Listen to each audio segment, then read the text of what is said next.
Titly's tiny tips. There's one knife that I use more than any other in my kitchen. It's this one. It's a 20cm broad blade knife. I use this almost every day for cutting vegetables or fruit or meats. If you're buying a knife, try and get one with a blade guard that comes with it. It's really useful, protects the blade and protects your fingers as well. I never buy knives with serrated edges because I find that I can't sharpen them when they go blunt. This is a good quality handle with rivets on both sides, and I can't get my thumbnail down between the handle and the blade as you can on some cheaper knives.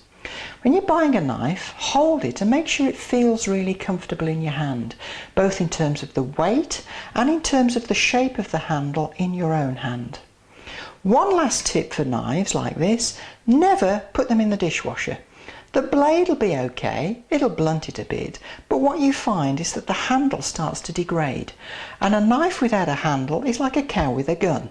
Utterly useless.